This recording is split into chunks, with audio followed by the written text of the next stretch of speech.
मित्रों नमस्कार, राधे राधे। मैं हूं दीपक गोस्वामी और आज अक्षय तृतीया के इस पावन अवसर पर आप सभी को ढेर सारी शुभकामनाएं, ढेर सारी बधाइयां। आप जब प्रातः काल सोकर उठे होंगे तो आपका मोबाइल लगातार बज रहा होगा, लोग आपको अक्षय तृतीया की शुभकामनाएं भेज रहे होंगे, आप भी उनको अक्षय तृतीया की शुभकामनाएं भेज रहे होंगे। बहुत अच्छी बात है, शुभकामनाएं देनी चाहिए, लेकिन उससे पहले हमें अक्षय तृतीया के बारे में पता होना भी बहुत जरूरी है। इस पावन तिथि की जानकारी प्रत्येक हिंदू को, प्रत्येक भारतीय व्यक्ति को होना अति आवश्यक है। इसीलिए मैं आपको अक्षय तृतीया के बारे में कुछ तथ्यों से अवगत कराना चाहता हूँ। मेरे इस वीडियो को आप जन जन तक पहुँचाइए, प्रत्येक परिवार में इसको आप शेयर कीजिए, ये आपका दायित्व है। हिंदू पंचांग के अनुसार 12 मास जो आते हैं उसमें जितने भी शुक्ल पक्ष की तृतीया होती हैं वो सभी शुभ मानी जाती है। सभी मास की शुभ हैं, लेकिन वैशाख मास की शुक्ल पक्ष की अक्षय तृतीया बहुत शुभ मानी जाती है। अक्षय का मतलब ही होता है मतलब नहीं, क्षय मतलब जिसका नाश किया जाता है, जिसका कभी नाश नहीं होता उसको अक्षय कहते हैं। अक्षय से तो एक ही बात समझ में आती है, इसका कभी नाश नहीं होता, वो तो एक ही चीज है, आत्मा। नयनम छिन्दन्ति शस्त्राणि नयनम दहति पावका न चैनम क्लेदयन्त्या पुनः शोषयति मारुता। उसी तरह ये अक्षय तृतीया भी है। हम कोई भी पुण्य कार्य अगर इस तिथि के दिन हम करते हैं तो उसका जो फल मिलता है वो कभी क्षय नहीं होता, मतलब उसके फल का कभी भी नाश नहीं होता है। हमारे जन्म जन्मांतर तक वो फल हमारे साथ हमेशा चलते रहते हैं। इसीलिए आज के दिन ज्यादा से ज्यादा पुण्य के कार्य करने चाहिए। ऐसा नहीं है कि आज के दिन पुण्य के कार्य तो आपको हमेशा जीवन भर 24 घंटों करने चाहिए, लेकिन आज की तिथि का महात्म्य और महत्व बहुत ज्यादा है। अक्षय तृतीया का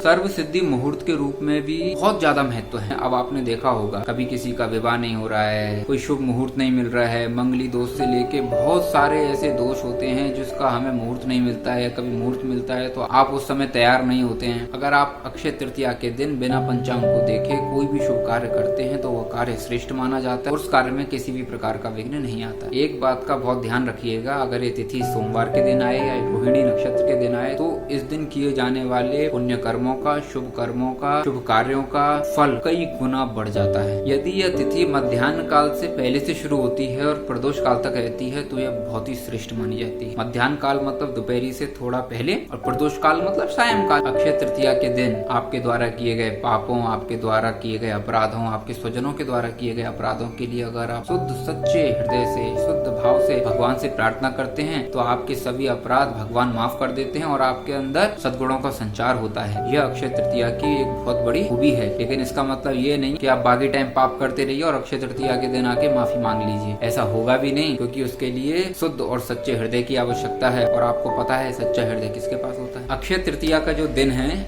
वो वसंत ऋतु का अंत माना जाता है और ग्रीष्म ऋतु का प्रारंभ माना जाता है। इसीलिए अक्षय तृतीया के दिन जिन जिन वस्तुओं का हम प्रयोग करते हैं जैसे मटका, सत्तू, पंखा, खरबूजा, ककड़ी, तरबूज, खीरा, नमक, घी आदि वस्तुओं का दान करने से हमें पुण्य की प्राप्ति होती है। भविष्य पुराण में वर्णन है कि अक्षय तृतीया जो है युगादि तिथियों में मानी जाती है। युग आदि क्योंकि सतयुग और त्रेता युग का आरंभ भी इसी तिथि से हुआ था। इस तिथि के दिन भगवान परशुराम, हयग्रीव, नर नारायण, यहाँ तक कि ब्रह्मा जी के पुत्र अक्षय कुमार का जन्म भी अक्षय तृतीया के दिन ही हुआ था। अक्षय तृतीया के दिन भगवान बद्रीनाथ की प्रतिमा की स्थापना करके उनकी पूजा की जाती है। लक्ष्मी नारायण भगवान की पूजा की जाती है। वृंदावन में बांके बिहारी जी का बहुत ही प्रसिद्ध मंदिर है। बोल बांके बिहारी लाल की जय। तो बांके बिहारी जी के चरणों के दर्शन भी अक्षय तृतीया के दिन ही होते हैं, वरना पूरे वर्ष वो वस्त्रों से ढके हुए रहते। अक्षय तृतीया के दिन ही महाभारत का अंत हुआ था। अक्षय तृतीया के दिन ही द्वापर युग का भी अंत हुआ था। और जैन धर्म अनुयायियों में तो